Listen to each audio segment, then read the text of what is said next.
my name is Ian, and welcome back to my channel, where we are at the moment rolling up characters for different game systems that we've covered in our reviews so far.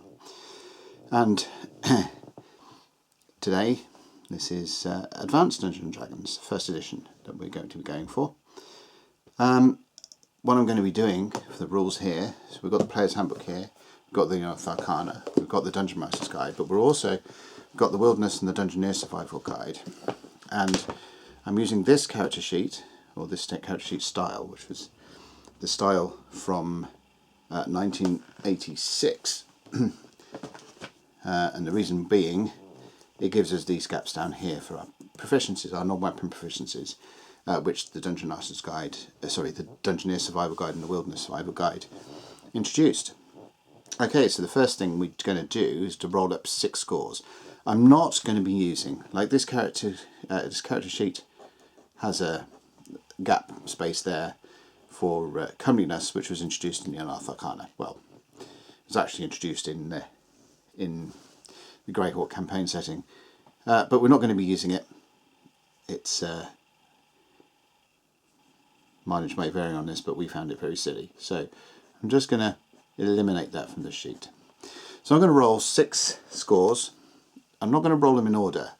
If you had a look at the basic character generation one, we rolled the 6 scores in the order that they were going in. With Advanced Dungeons & Dragons, we're not going to do that. We're going to roll 6 scores, and then we're going to assign them to the ability scores that we want. Also, we're going to be using a method quite common. I think it was method 1 of the actual dice rolling themselves. And for this method, what it involves is rolling four 6-sided dice. So we're going to use Traveller ones and one of the Black Hack ones. So 4 6-sided dice, and the one with the lowest score we're going to discard.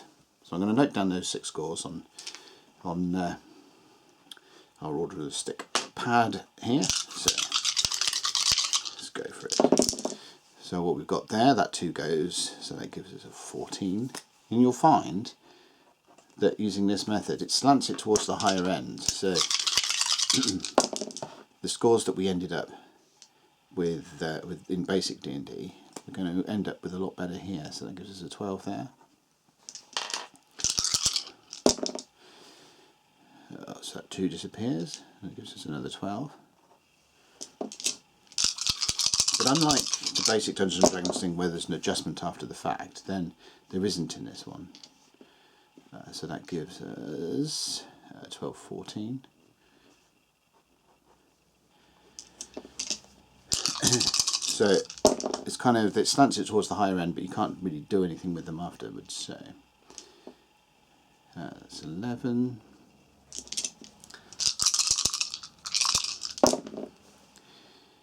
Oh, that's awful. Okay. 7. Okay, so one of the rules, I'll go to the Player's Handbook and I'll just read this verbatim from the book.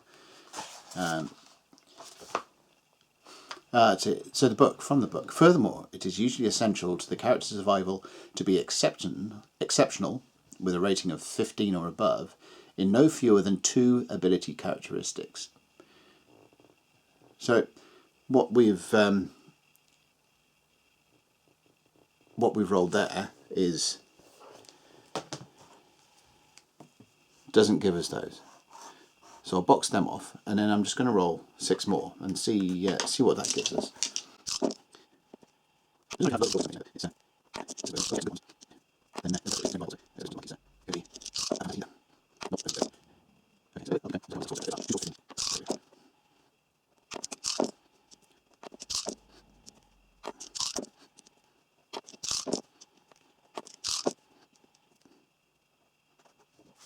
Okay, so we've finally got, 3rd time lucky, we've got a character here with some reasonable scores.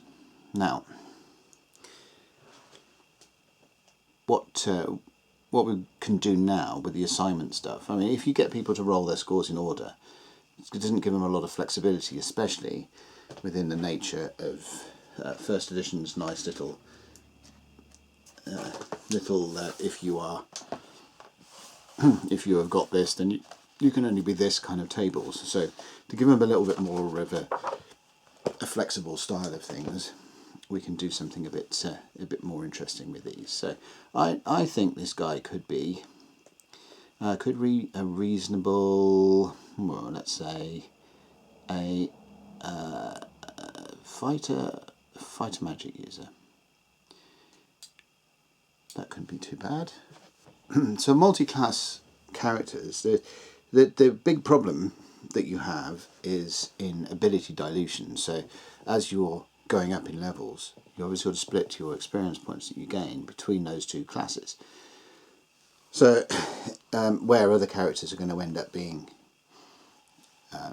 ahead of you in terms of the power, the abilities, their chances of success, the more powerful spells that they can get, you're going to be behind that. But the advantage is that you've got a bit more wherewithal, a bit more abilities, a bit broader abilities. It's like a master of more abilities. No, a jack of all trades. There you go. So a lot of abilities, but you're not particularly a master in any one of them. So and multi-class characters are quite, I don't know, I quite like playing them.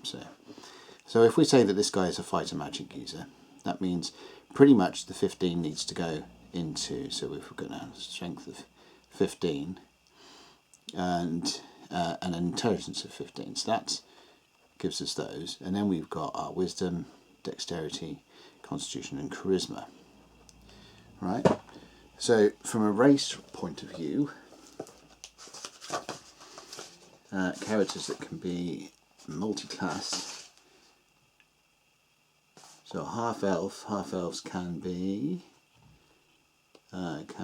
cleric fighters, fighter magic users. So we could be a half elf or we could be an elf. And I think we will go. Let's go full elf. All right. So in the Unearthed Arcana there are numerous subgroups, so grey elves and sylvan elves and so on. But let's not get too bogged down with that. So race elf. Okay, and then if now we know elf, we know some of our adjustments here. So we know that, there we go. So an elf gets a dexterity of +1 and a constitution of -1. So being a fighter type, I think what we'll do is we'll put this 14 in his constitution because we know that's going down by 1. So that will end up being 13. And we can put that 13 in his dexterity, which would be 13, but it will get +1 to 14. There we go. So essentially we would just swap those two around. So we've used the 15, we've used that 15, so there is strength and intelligence for his primary requisites for the two classes he had, and that leaves wisdom of 10 and a charisma of 10, neither of which are particularly needed for someone that fights and throws spells around in this case. So we can write those down into our character sheet now. So strength of 15, intelligence of 15, wisdom of 10, dexterity of 14, again we put a 13 in there, but an elf gets +1, a constitution of 13, again we assigned a 14, but with an elf, constitution -1, and charisma of 10. And with a bit of magical table looking up, go back about three or four decades, and I used to know these tables off the top of my head, but no longer.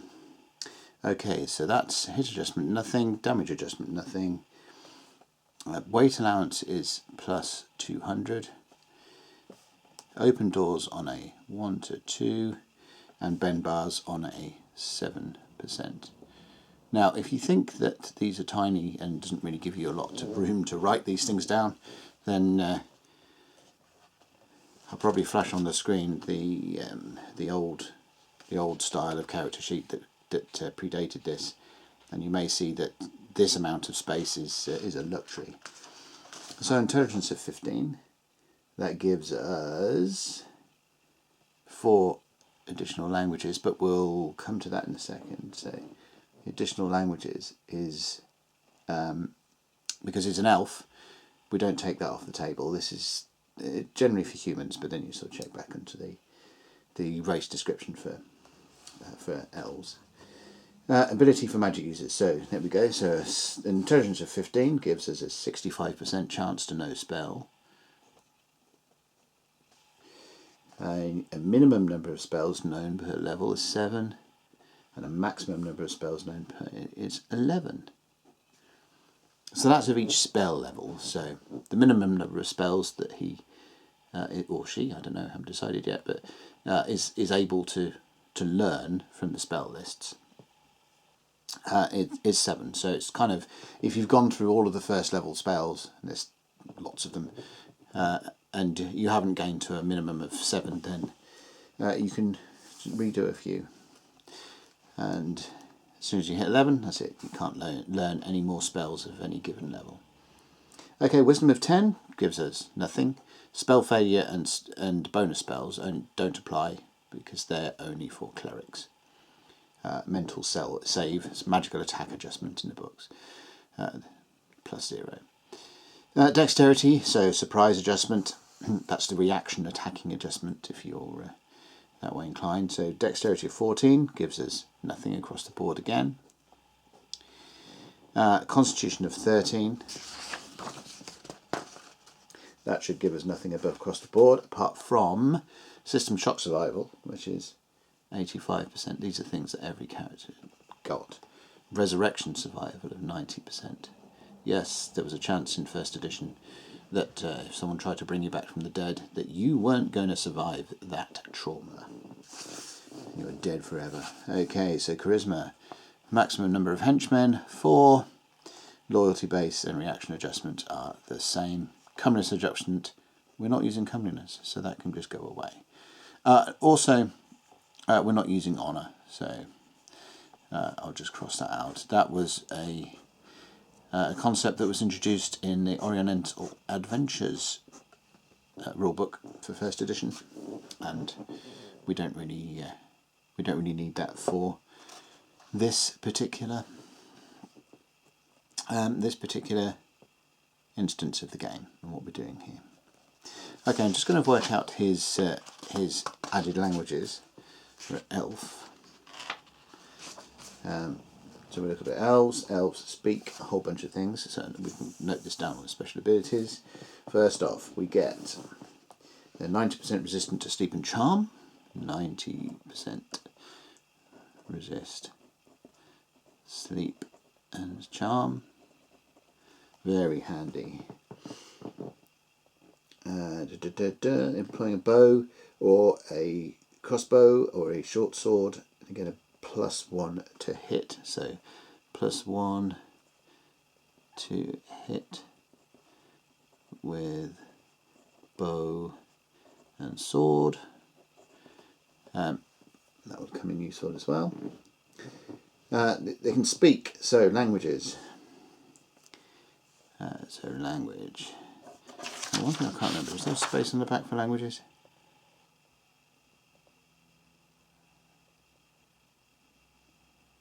Maybe I'm imagining it from an old character sheet or a newer one. I'm sure there was a space for languages on one of these official sheets. Obviously not this one. Okay, so I'm going to put languages here, and we get a whole bunch of languages. This is why non-human characters gained a different bonus to the number of languages they got, because they got a whole bunch of languages for free.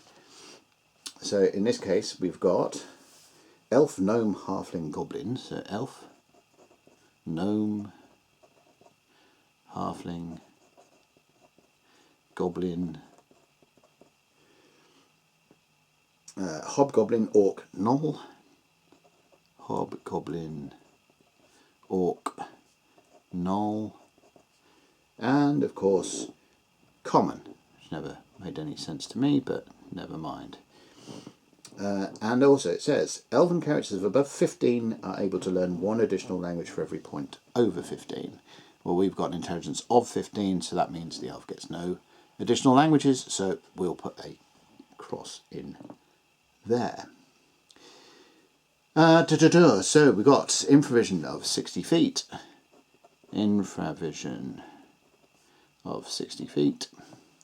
We have secret door detection, so you know we can secret door detection. And that's largely handled by the DM and whether you're searching, and they get a chance to notice things as well. And a +1 to dexterity score, -1 to constitution. We've done that as well. If alone and not in metal armor or well in advance, 90 feet or more, blah blah blah blah. So they get a chance to surprise. So we'll say chance to surprise, and then it's up to the DM to figure all of that out and whether that's applicable. Okay, so that's our basic stuff from our elf, and our class we can go fighter, magic user, level 1. Now we've got to record those levels separately. Unlike 3rd edition and on, where you just have a character level and you just have to note which class levels you've got as part of that. This character is a first level in both, and there was no real calculation as to whether you could what level you had done. The only really way you could do it was by experience points, and then compare those back to the experience points tables. But because each class had its own table, it was difficult to actually work out what character level or what effective level a particular character was. So you know, balancing parties was a bit weird. I think one of the things we used to do is to say, okay, if you're starting a campaign where the characters are above first level, if you use things like a fighter as a baseline, and you say, okay, so we want to start this at 5th level, so we're going to look at the 5th level experience point requirement for a fighter, and then say that is how much experience points that every character has got.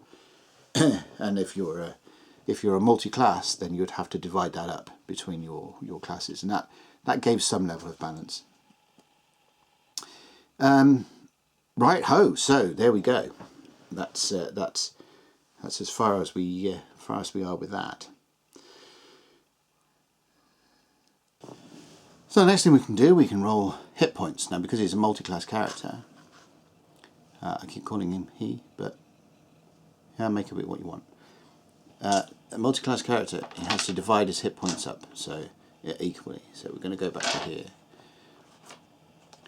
So he doesn't get a full hit dice. So fighters at first level get a 10-sided dice, and a magic user at first level gets a 4-sided dice. And what we're actually going to do is to roll each and then divide them by 2 and then add them together. So that gives us our full hit points. Now, what they do get is each time you go up a level in one of your classes, then you have to do the same thing. So the fighter level will go up before the magic user level, purely because fighters need fewer experience points to reach 2nd level than the magic user does. So when the fighter goes up a level, we will roll a 10-sided dice, divide that by 2, and then add half of the constitution bonus due, because we're only getting a half hit dice, and constitution applies per hit dice. It's a little bit easier because we don't have a constitution bonus for this character, but at first level they get 1 of each. That divide them by 2, that gives us effectively a 1 hit dice, so the full constitution bonus would apply at first level if we did that. So the fighter's at 7, there we go. So 7, so that gives us our first one. So 7 divided by 2 is 3.5, so 3.5 there. Move that out of the way, and then our magic user side of things is a 2, so that's an extra 1, and then we're just at the moment. Then we're going to round up after this, so 3, 4 plus the half is 4.5, which rounds to 5. So the total hit points that this guy has got, with no constitution bonus, is 5. So we'll push that into there. And this box there is just to calculate when he's become injured. And where have we got to now? So we've gone through that. We've gone through that. We've gone through that. Vision. Oh, so I could put infravision 60 foot into there. I know this is repeating a bit, but there we go. Oh, languages. There we go. I found it.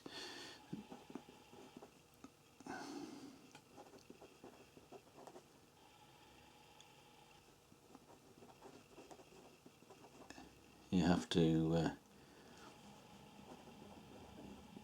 forgive the fact that I have become somewhat unused to these kind of character sheets. Oh, 5th edition, how you do spoilers. And detections, so secret doors we'll put in there. Okay. And that's sort of, that's where we've got to so far. I'm going to make him chaotic good, because virtually every elf under the sun is chaotic good. Why not?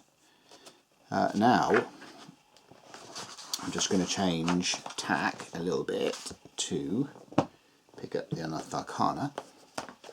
I tell you, there's a bit of book swapping going involved in that. So we're just going to move over along here to,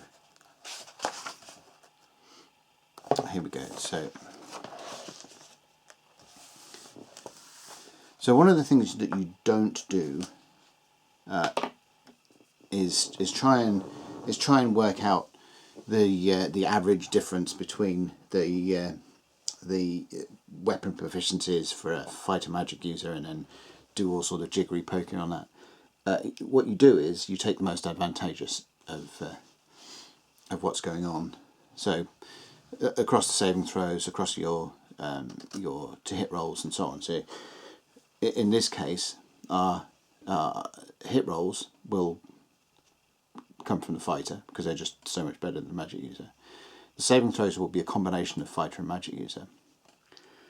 And our weapon proficiencies, they will come from the fighter. It means that when we go up in level as the magic user, we won't even have to bother looking at the weapon proficiencies. But when we go up as a fighter, that's when we'll compare back and see if we're due another one. So the fighter has 4 weapons at first level. 4 weapon slots at first level. And so what we're going to do is then refer back. So fighter, I think because he's a multi-class fighter, he doesn't get the opportunity to go for weapon specialization, or may have. So because he's a multi-class fighter, he doesn't get the benefit of weapon specialization, so we don't need to worry about that for now, or at all. And so he's got 4 weapons, and in this case I'm going to choose longsword, longbow, simply because as being an elf, he automatically gets some abilities with those, or additional capabilities. Dagger, because daggers are always useful. And being an elf, I'm also going to add in short bow. They're just his 4 weapon proficiencies. Not the weapons he's got, but his 4 weapon proficiencies. So now what we're going to do is we are going to roll for starting money, which is back to the player's handbook.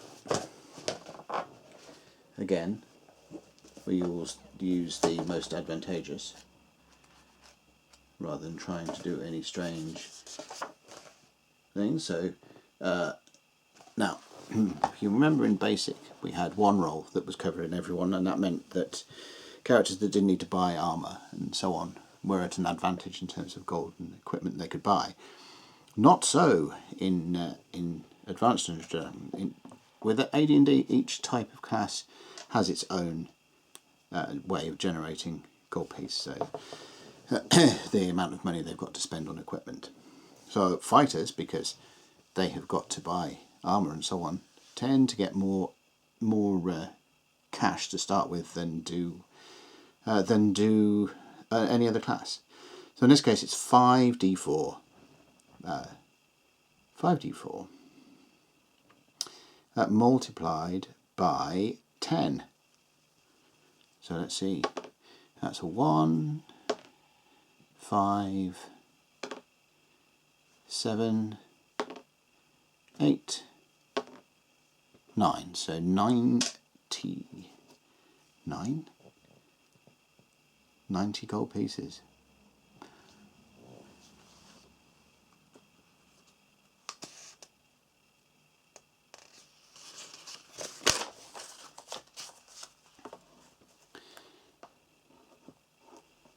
You'll see how that can be not particularly good. Okay, so 90 gold pieces.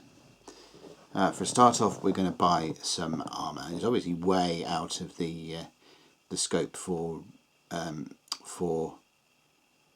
plate, and I suspect out of the scope for chainmail as well. So what we're going to do is to start him off on the next best one that we can get.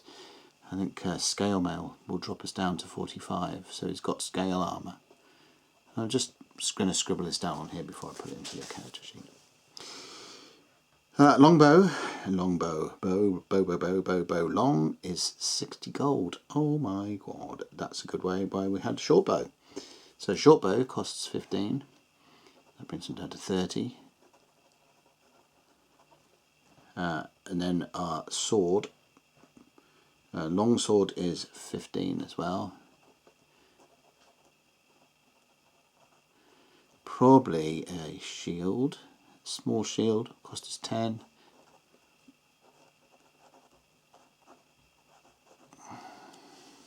And now we're into the realms of other bits and bobs of equipment. So a backpack will cost us 2. And this is what I was saying if you did watch the basic one, this is what I was saying, why other characters tend to carry fighters, not carry the fight, but carry fighters in terms of kit. By the time fighters have outfitted themselves with the stuff that they need, armour, weapons and so on, then especially in Advanced Dungeons and Dragons, they're short on cash to buy other odds and sods that may be useful. So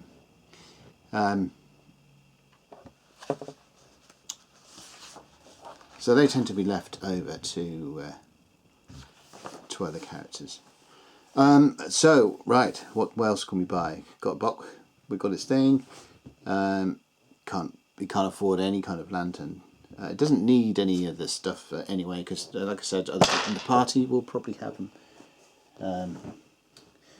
And with other people,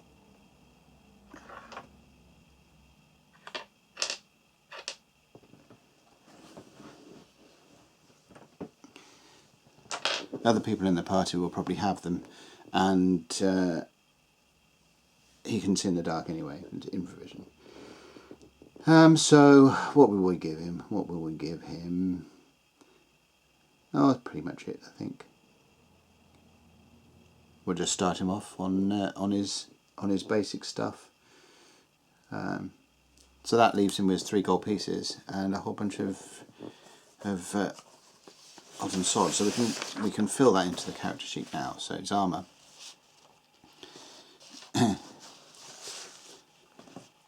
Now this armour pieces, there are rules in some of the books, Oriental Adventures, I think, for piecemeal armour, where they've got, found a bit of posh armour and so on, especially with that samurai armour, which comes in all sorts of bits and odds and sods, but we're not having that. So the armour type is just scale, and he's also got a shield, so a small shield, and we can fill that in on the equipment side at the back. So we've got scale armour, and that's worn, and size is M. We've got a small shield, worn, and whatever that could be.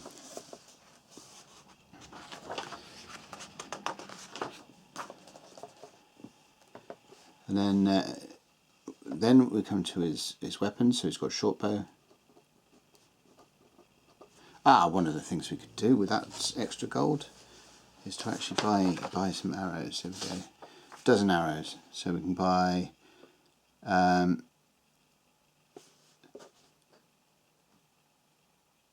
dozen arrows. So that brings him down to 2 gold pieces.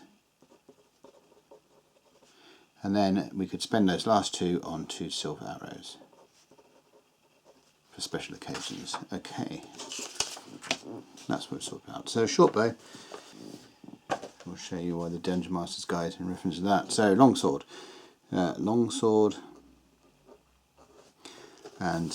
longsword is sword long, 60 coins. What else did we give him? We gave him a backpack,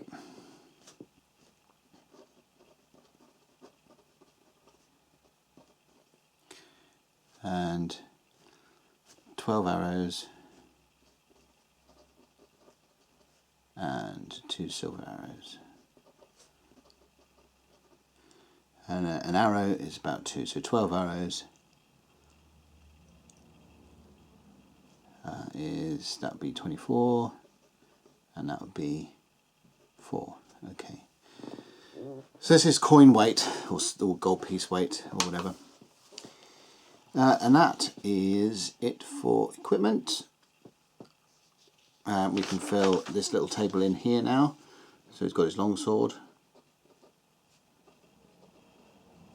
He's got his short bow. They're the only weapons that we bought for him. Number of attacks at this point, 1 for that, and the rate of fire for the short bow is 2. So to hit adjustment and damage adjustment for his longsword, nothing from strength, +1 from being an elf, so that's +1. Damage adjustment is nothing, and the short bow, nothing from dexterity, +1 from being an elf. So +1 from being an elf, nothing from that. His base thaco. Now, let's grab the Dungeon Master's Guide, because we need the combat tables. Unfortunately, fortunately,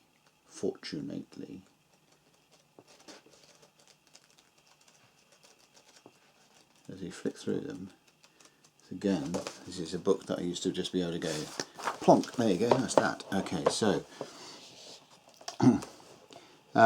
Fighters. The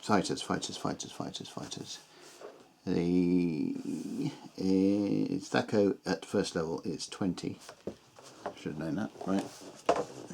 So the thaco is +1 longsword. That reduces the thaco by 1, so that becomes 19. And he's got similar to that, so that's 19. So his hit armor class 0 is 19 for both of those cases, right? And so it goes all the way from 0 up to 10, and we can just fill that in. So 18, 17, 16, 15, 14, 13, 12, 11, 10, 9, and exactly the same along that. Okay, so damage versus size. Now again, kiddies, in the oldie days, weapons did different damage to different sized creatures. So a longsword itself is 1d8, 1d12. So damage versus size, no bonuses to damage from anywhere. So that's 1d8 and 1d12. So it's small, medium, and large. Short bow itself is just 1d6. So an arrow, 1d6, 1d6, 1d6, 1d6. And the range of a short bow, we can work that out. Range of a short bow is 5, 10, 15. 5, 10, 15.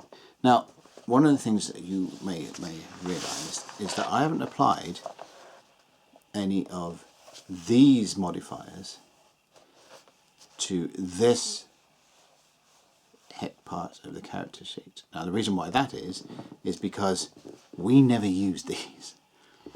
You can if you want, but if you do, that's important to know that this armor class adjustment is only applicable to the armor type that it refers to. So, for example, these adjustments here refer to an armor type of plate mail plus a shield, which gives you plate mail is base 2 and a shield is +1 on that. So plate shield gives you armor class of 2. So if we look at the armor class table, plate and shield armor class 2, and similarly all the way up. So all of these don't refer to the actual armor class of something, they refer to this table here, right? It's one of the things that the language of first edition is a bit strange, really. This armor class rating, if they'd had armor class rating, maybe they could have been a bit more together about that. And if you look at the Unearthed Arcana version of it, you notice this goes down to 0. As a Player's Handbook 1 goes down to 2, because that's the best armor class that you could get with the armor combinations. But obviously, armor class 0, you can get that in, is full plate plus shield, because with the introduction of full plate, which is armor class 1, shield, an extra bonus to that, then we have to accommodate 0. But again, these here refer to these here and not to the actual armor class carried. But regardless, so we're on scale and shield. So scale and shield, that gives a base armor class of 5 and nothing for dexterity. So that gives us a 5. And surprised, surprised meant that you couldn't apply your dexterity. So that's still going to be 5. Shieldless is going to be 6 because the shield gives an extra 1 to it. And rear is also going to be 6. So with the rear armor class was without your shield and without your dexterity. So that's, but we've got no dexterity modifier to worry about for armor class there. Okay, so this little bit of table here, like I said, we're not counting this bit. These adjustments here, you can if you want, mileage varies on that. It's one of the complexities of Advanced Dungeons and Dragons that we felt was unnecessary, and so we didn't use it. And if you've seen my video on first edition, all of these things, the speed factor, which is applied to the segments and when you can act in a round, and the length of the weapon and the space required, so you can't all bunch up in one tiny little thing and start throwing ranciers at each other. That's just isn't going to work. Okay, so that's all of the things in there. We also know that we've got arrows, and then we've got 12 of those, so 5, 10, 11, 12. So I'm just going to underscore the ones we've got. Again, if you do this for real, you use a pencil so these can be all adjusted when you change values and stuff. So, and then our silver arrows. Excuse my writing. We've got 2 of those. So, and we go through that. That's that for that. Now we're going to have a little bit of a complexity bit here when we work out the saving throws. Ooh. Sorry, base rate. I'm just going to fill that in a bit. Right. Because, like I said, it's multi-class. So where it's easier for fighter just to go, okay, so it's a fighter, so we're just going to go and take fighters to hit rolls right across the board. But with each individual saving throw, we can take each particular bit in each value separately. So we've got paralyzation, poison, or death. The paralyzing poison is 14 for both, so that's 14. Then the petrification polymorph is 15 for a fighter or 13 for a wizard, so that becomes 13 there for your old magic user. Rodstaff wand is obviously better for the magic user.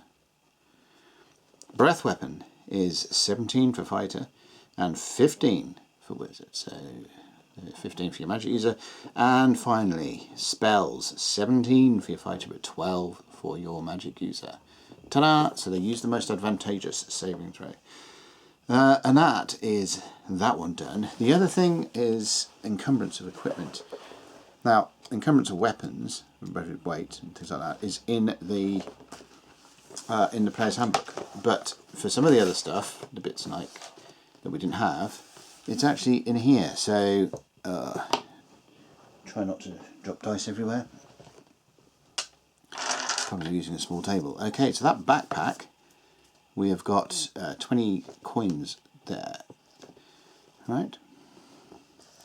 And for scale, we have £40. So £40. And for a shield, small shield, we have got £3. So this is another way. I was going to write the inconsistencies. Another thing drawn from the video. The inconsistencies of the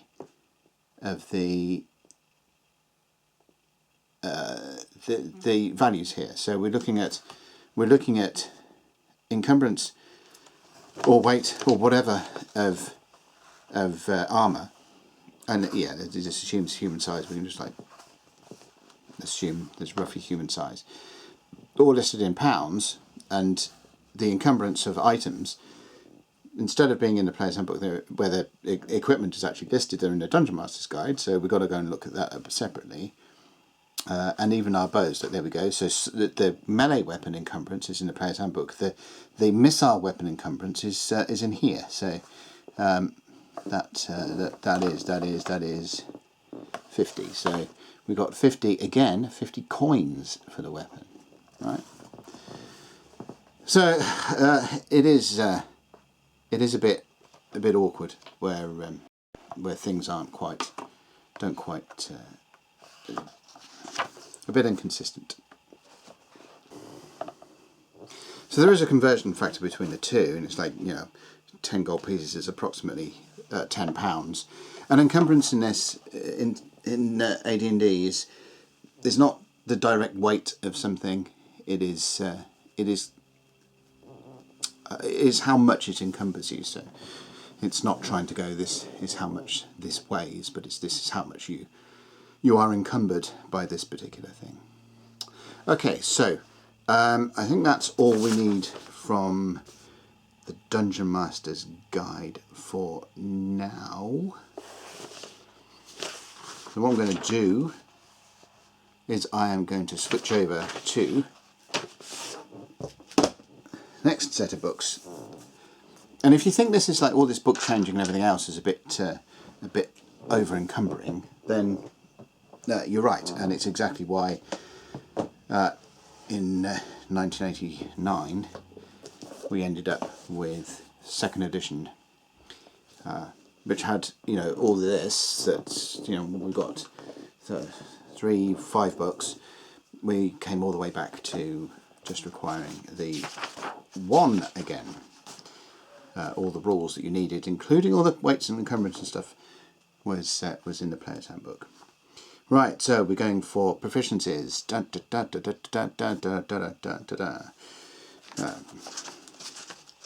Page 23 here. This will give us the number of non-weapon proficiencies. So again, we'll have a look at the fighter value, which is 2, and the magic user value, which is 3. So we are going for 3 non-weapon proficiency slots. And there are what we've got. We've got our craftsman, our weapon making, our adventuring proficiencies in there, and also, oh dear, poor book's a bit battered. Okay, so, oh, I know what that was. That needs a bit of TLC, right? So also in the Wilderness Survival Guide, we have got the effects of, well, come on, proficiencies, where are you? Page 11, so wilderness proficiencies, so there we go. We've got another table there. Wilderness proficiencies, craftsman proficiencies, weapon making and adventuring proficiencies. So let's have a look and see what we've got. All what we've got, fighting magic users. So blind fighting would be a good one. So blind fighting takes up 1 slot and is not 1. So maybe that would be a good one. Alertness.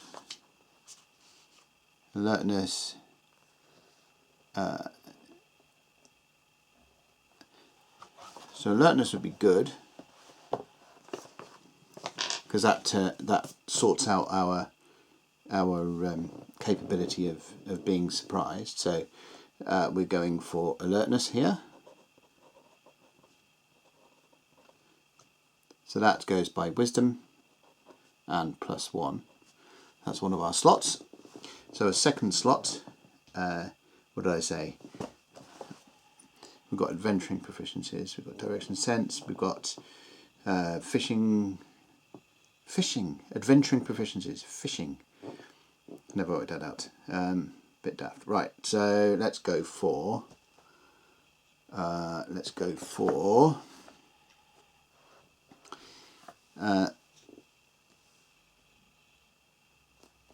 blind fighting.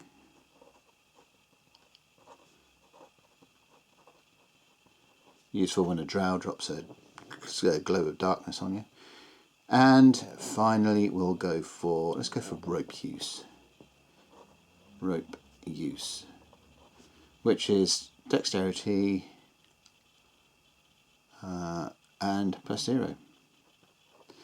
Okay, you can actually put the actual values that you need in there. So for example, for alertness, you could actually remove that from wisdom. I mean, a +1 on the die means a -1 to the effective target if you want to do it that way, but it's easier to just go, okay, 1d20 +1 versus wisdom of 10. So right, so that's proficiencies done. The unarmed combat stuff is really, that's in there for the martial arts side of it on Oriental Adventures. No magical items. Proficiencies we've done. Weapons we've done. Movement, right, so we're going up for our movement now. And movement in encumbrance, the best place for this is certainly the Wilderness Survival Guide. So we can work out the guy's total encumbrance by just doing a few sums here. So we've got scale mail, which is 400 plus 30. So that's 430, 480, 540, 560, 584, and 588. So its total encumbrance is 588. And if we go and have a little bit of a, we could note this. Oh, it's here, isn't it? 588.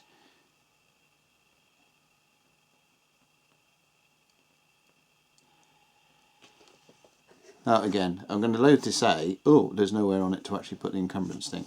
But what I'm going to do is to just note this at the top here. So its strength is 15, and here we've got light is 140 to 550.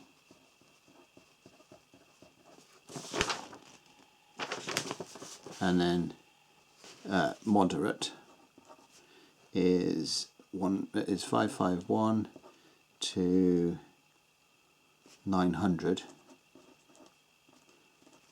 and then heavy is 901 to 1250, and then severe is 1251 to 1700. And if you want to know how this works, that 1700 there comes from the 1500 that a character is allowed and still being able to move, albeit encumbered, plus this 200 from strength. So 1500 plus 200 is 1700. That's where that 1700 comes from. And then it's divided up from there to give you these encumbrance categories. Now, the way that it's laid out in the Wilderness Survival Guide is just far, far, far, far better. And in fact, is where it comes in into the in second edition. When they come into second edition, they use a similar format to this, except they Mr. Cook did a good job in bringing it all together and making it a bit more consistent. Okay, so these are where our loads come from here. So our heavy load, so the base move is base rate is 12. So base rate is 12. Heavy is times 3/4, so that's going to be 9.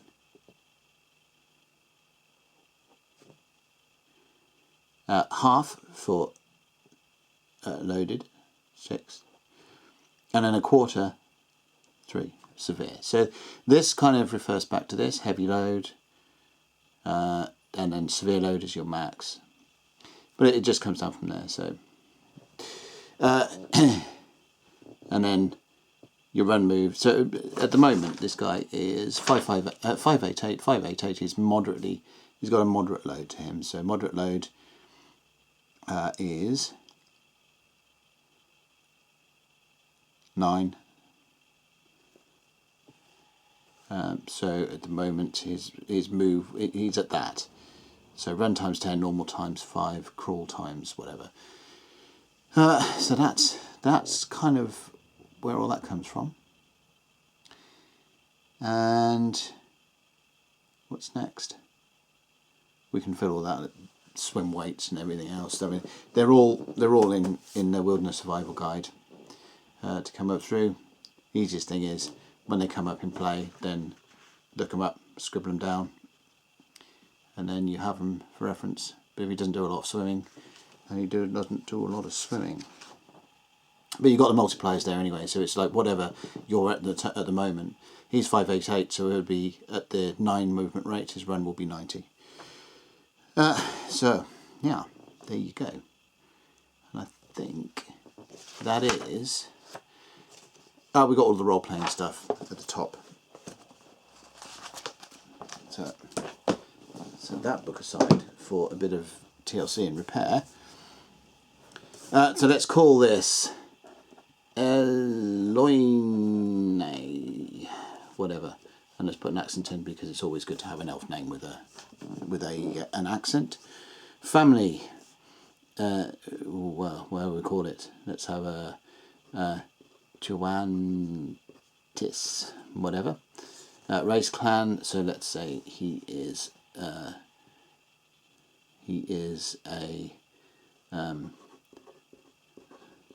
Murgos elf, who knows. Homeland, just make some enough name up. We'll go the Adroit Wood, because he's an elf and he needs to be in a wood, and adroit, why not? Liege, patron, who knows. Religion, let's say this Seldarine.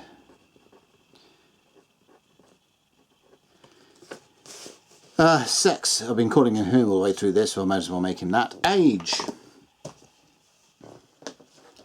Oh, back to the DM's guide. Okay, so this is where things get a little bit fun as well. Age for an elf, 500 plus 10d10. 500 plus 10d10. Okay, so so we got, what do we got? 2, 4. 2, 4, 20, 24.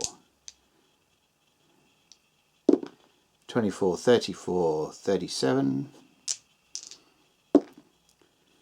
37, 41.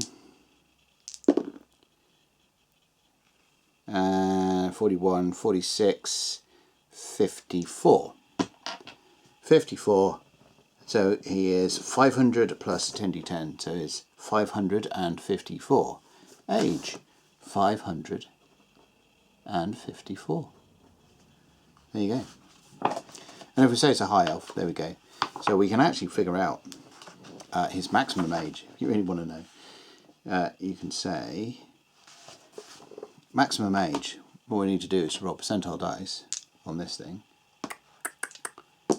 We've got 0.5. Old lowest age plus D8. So old lowest age, elf high old lowest age is 876. And that D8, it says over 250 is 20 D8. So use the die to determine additional subtraction according to the span of years in the category. So what I'm going to do is to say it's 1d8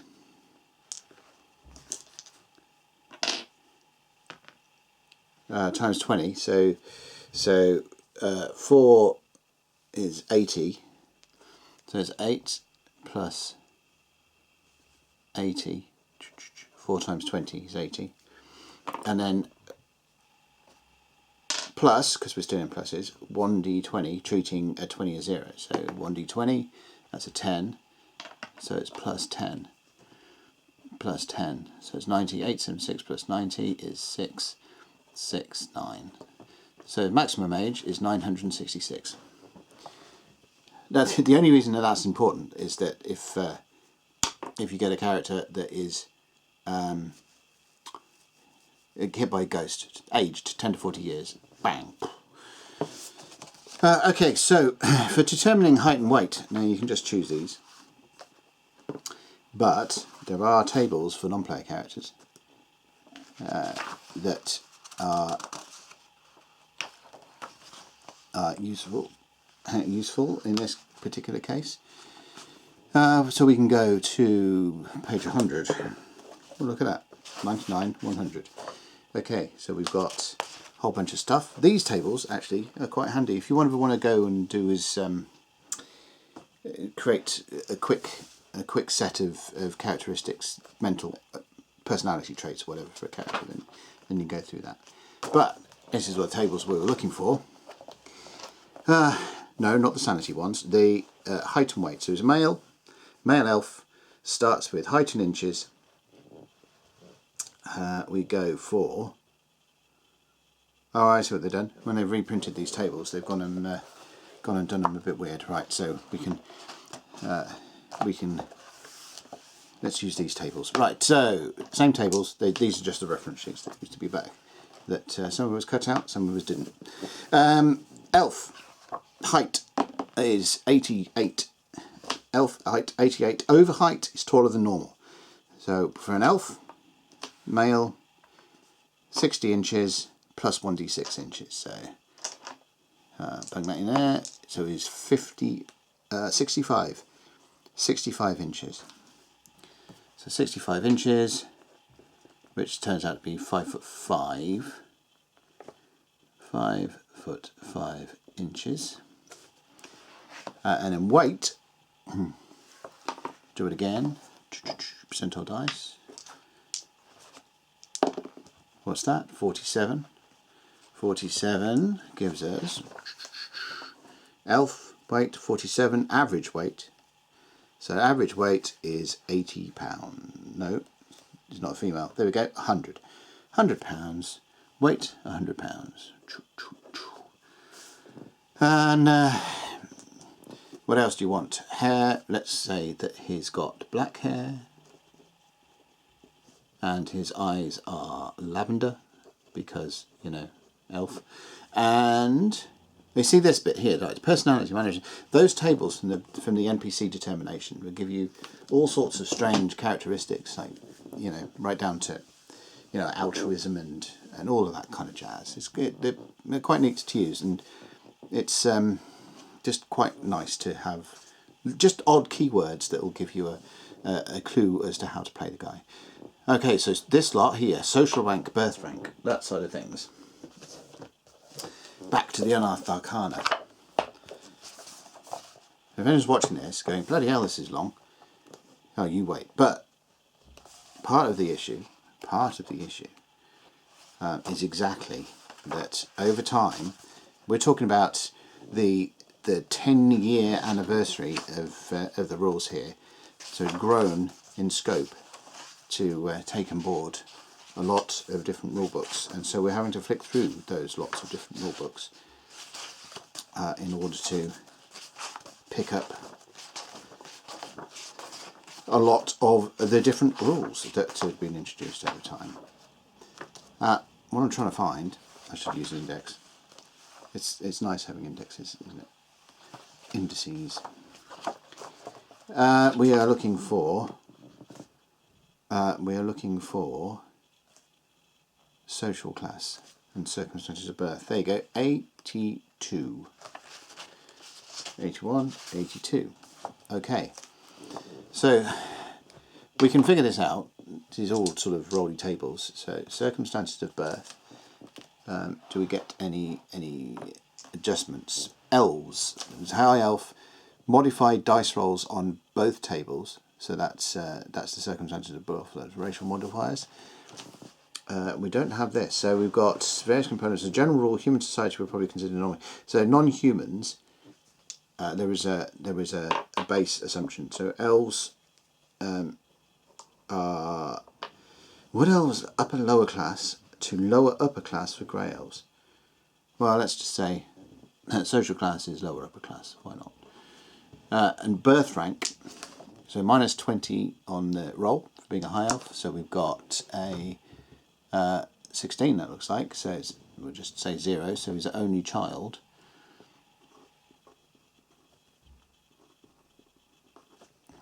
And we can work out the parental status again, minus 20 on the roll. So we've got a 33, 53 minus 20, 33, and that's married. So parents married.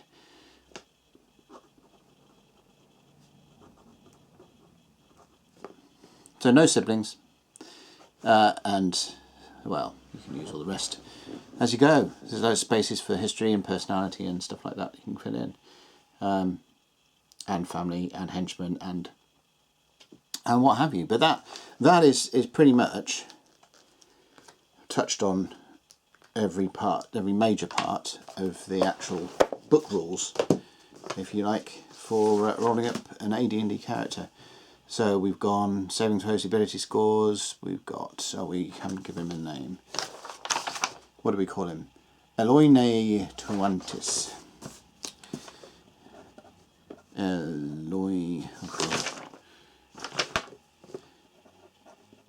First rule, give your characters names that you can actually spell.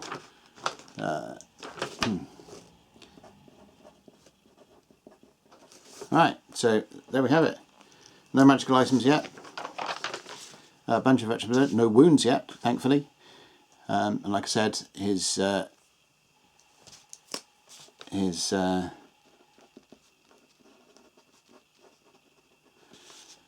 fighter level will go up first, at which point then we roll 1d10 and divide that by 2 to add to his running hit point total. And we're taking a combination of his current levels of magic user and fighter to determine his saving throw values, but only his fighter level to determine his hit rolls. And that's pretty much it, really. Oh, spells. I mean, we can work out spell books. There are Unearthed Arcana again. You've got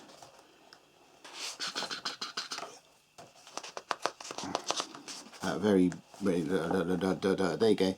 Acquisition of cantrips, magic users, and so on. So you got the cantrips there, and you've got the spells. Actually, how many spells that they have at the start, and you know, you just scribble that down. Probably end up with a whole bunch of cantrips, 0 level spells, and probably magic missile and read magic again. But other than that, oh, and like this form of character sheet also comes with a spellbook sheet, but the spellbook sheet is really quite something else. I'll probably splat it from the screen, but they listed every single spell in the Unearthed Arcana. With checkboxes as to whether you know it or not, and some abbreviated statistics for the spells. Very useful little summary lookup sheet for all the spells that we're kicking around. But yeah, that's it. That's our first edition Advanced Dungeons and Dragons. Character generation ramble, shall we call it. There you go.